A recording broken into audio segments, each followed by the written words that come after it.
코스모스 8장 시간과 공간을 가르는 여행.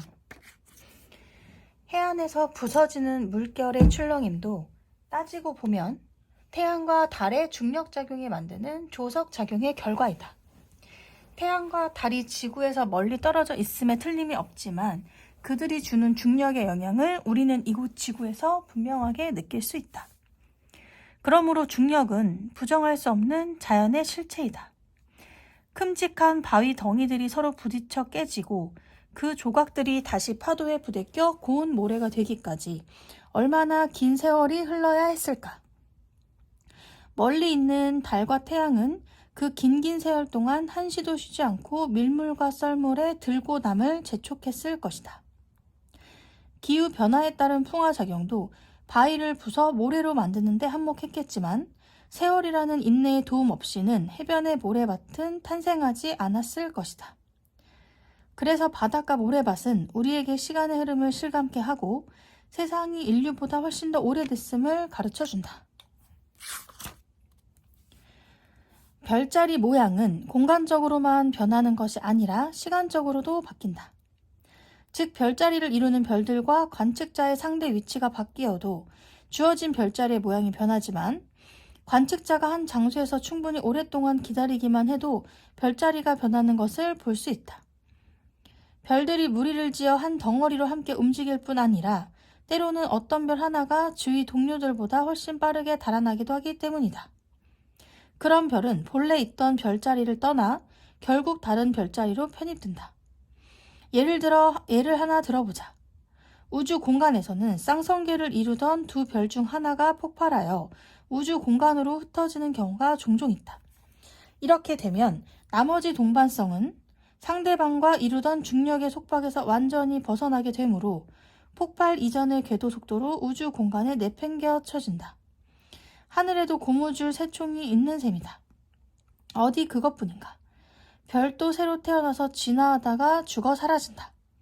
그러므로 충분히 오랫동안 기다린다면 새로운 별들이 하늘에 나타나고 늙은 별이 시야에서 사라지는 것을 목격하게 될 것이다.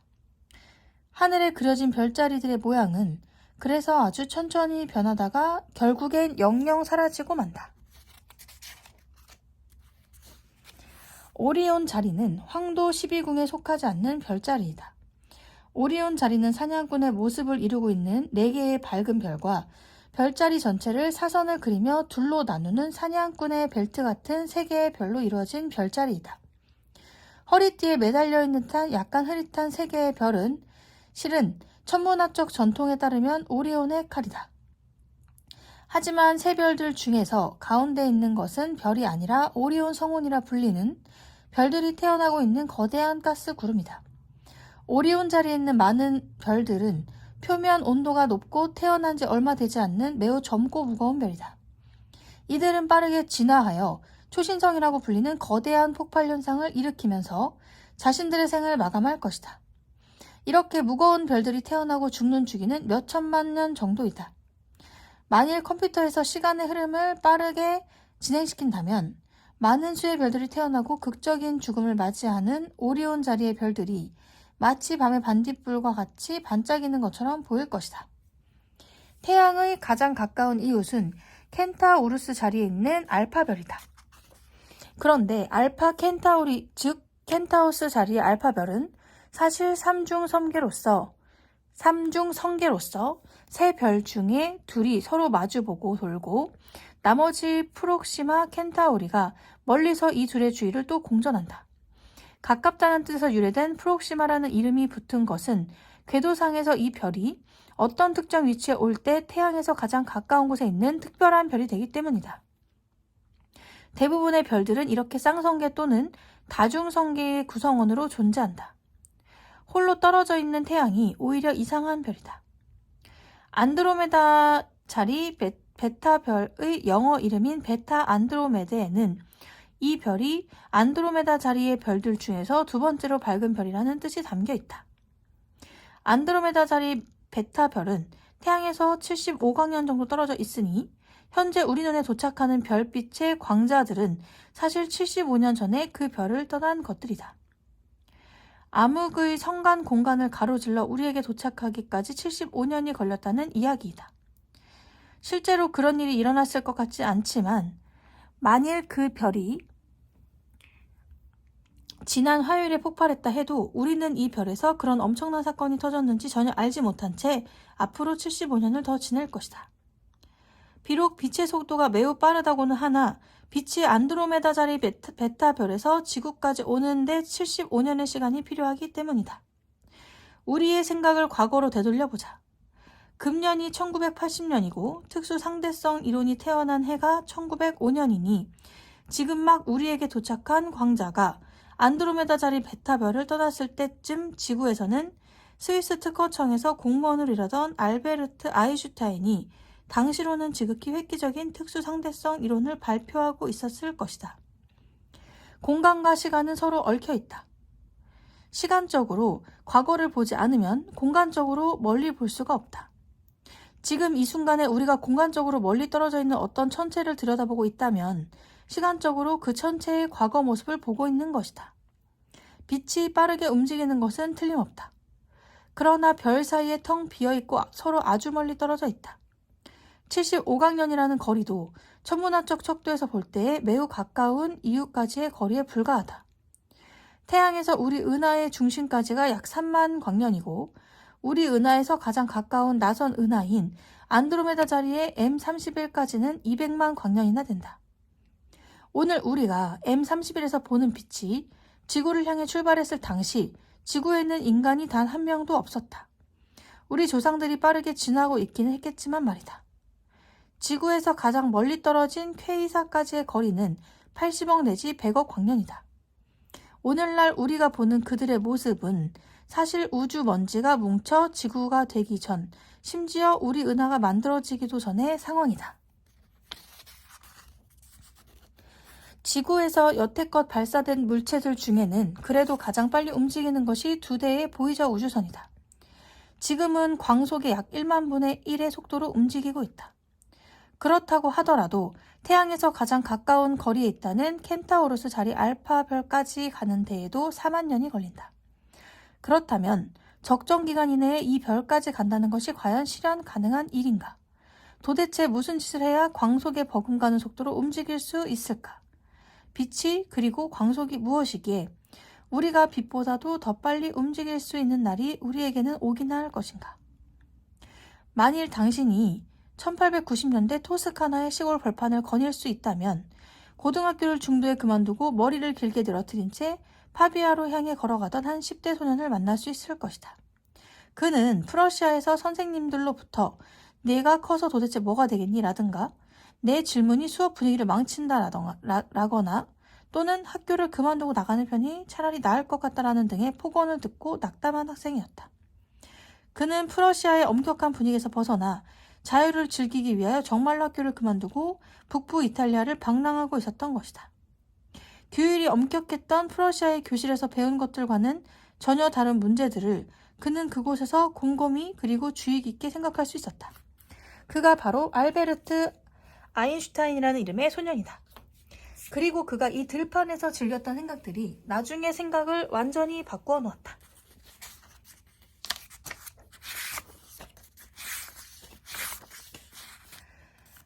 광속에 가까운 속력으로 여행을 하면 당신은 나이를 거의 먹지 않지만 당신의 친구나 친척들은 여전히 늙어간다. 당신이 상대론적인 여행에서 돌아왔을 때 친구들은 몇십 년씩 늙어 있겠지만 당신은 전혀 늙지 않았을 것이다. 그러므로 빛의 속도로 여행한다는 것은 일종의 불로장수의 영약을 먹는 것과 마찬가지라고 할 수 있다. 앞에서 이야기했듯이 특수 상대성 이론에 따르면 빛의 속도에 가깝게 움직일 때 시간의 흐름이 지연된다. 그 까닭에 우주 여행을 하는 사람은 늙지 않으면서 다른 별로 갈 수 있게 될 것이다. 하지만 공학적인 의미에서 빛의 속도에 가깝게 움직인다는 것이 실제로 실현 가능한 일일까? 우주선을 타고 태양계가 아닌 항성계로서의 이주가 과연 가능할까? 젊은 알베르트 아인슈타인이 위대한 아이디어를 고안해낸 곳이 토스카나였다고 앞에서 이야기했다. 그렇다고 해서 아인슈타인과 관련된 이야기만이 이 도시가 우리에게 남겨준 유산의 전부는 아니다. 400년 전에 또 다른 위대한 천재 레오나르도 다빈치가 바로 그곳에서 살았다. 토스카나는 레오나르도의 고향이기도 하다. 그는 하늘로 날아오르는 새처럼 토스카나의 언덕을 뛰어오르거나 또는 언덕 높은 곳에서 아래에 있는 마을을 내려다보기를 즐겼다. 레오나르도는 토스카나의 자연 경관, 마을의 모습, 그리고 성체의 위용 등을 조감도에 담은 최초의 인물이었다. 그는 언덕에 올라가서 마을을 내려다보며 마을의 모습을 그림에 옮겨 담았던 것이다. 그는 회화, 조각, 해부학, 지질학, 자연사, 군사학 및 토목공학 기술 등 다양한 분야에 특별한 관심을 보였으며 이 모든 분야에서 대단한 업적들을 남겼다. 그 밖에도 그는 하늘을 날 수 있는 기계를 고안하고 제작하는 데에도 대단한 열정을 쏟았다. 그는 여러 종류의 비행체를 설계했고 모형을 만들고 실제 크기의 견본을 제작했지만 그 어느 것 하나 제대로 하늘을 날지는 못했다. 그 당시에는 충분히 강력하고 동시에 충분히 가벼운 엔진이 존재하지 않았기 때문이다. 하지만 설계들은 훌륭했고 후대의 기술자들에게 큰 용기를 심어주었다. 레오나르도 다빈치는 자신의 실패에 낙담했지만 실패는 그의 잘못 때문이 아니었다. 그가 경험해야 했던 실패의 아픔은 15세기 인류가 안고 있었던 어쩔 수 없는 한계였던 것이다. 행성을 동반하고 있는 것으로 추정되는 바너드의 별은 태양에서 약 6광년 떨어져 있다. 당신이 우주선을 타고 앞에서 이야기한 식으로 이 별을 향해 달린다면 약 8년 후면 이 별에 도달할 수 있다. 여기서 8년은 우주선에 실린 시계로 잰 당신의 시간이지 우주여행의 장도에 오르는 당신에게 손을 흔들며 환송했던 사람들의 시간이 아니다. 이와 같은 방식으로 은하수 은하의 중심까지 가는 데에 21년이 걸리고 안드로메다 은하에는 28년이면 도착한다. 그렇지만 지구에 남아있는 사람들에게는 우주 여행객의 21년이 무려 3만 년에 해당하는 장구한 세월이다. 그러므로 당신이 우주여행을 마치고 돌아왔을 때 당신을 마중 나온 환영 인파 중에서 환송의 손을 흔들던 사람은 단 한 명도 찾아볼 수 없을 것이다. 소수점 여러 자리까지 광속에 가깝게 접근한다면 이론상으로는 단 56년이면 우주를 한 바퀴 돌게 된다는 계산이 나온다. 다시 말하건대 여기서 56년은 우주선에서의 시간이다.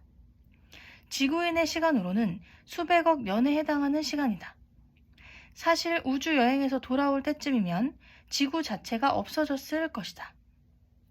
지구는 이미 까맣게 타버린 숫덩이로 변해 있을 것이며 태양은 아주 오래전에 빛의 방출을 멈췄을 것이다.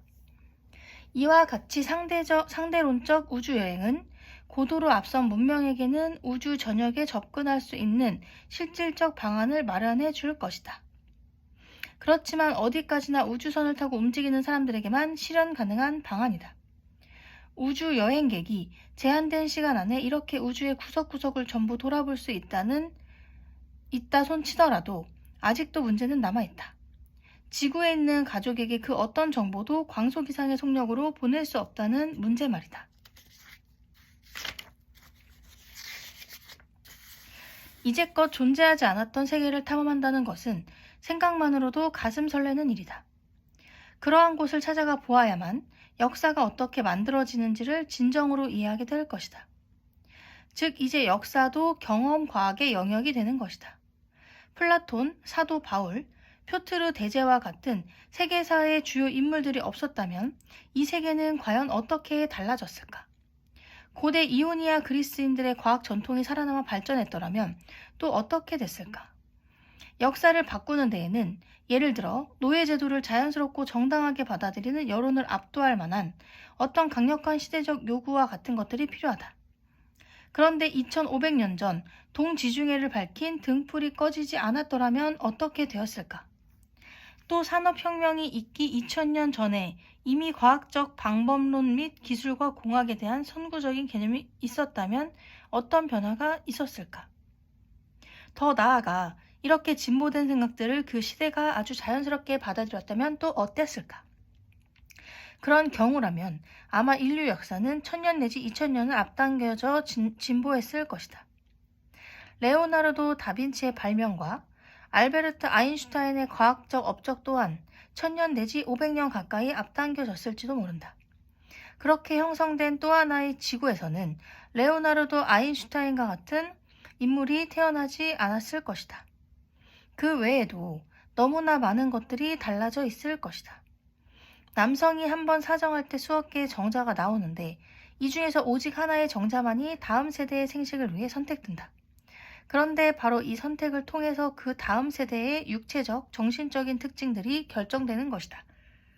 이렇게 볼 때 2500년 전에 아주 사소한 상황들이 조금만 다르게 전개됐더라면 우리는 현재 이 자리에 있지 않을 것이다. 또한 이런 생각에 기초한다면 우리와 동시대를 사는 또 다른 다중세계들이 무수히 존재할 수도 있을 것이라는 결론에 이르게 된다.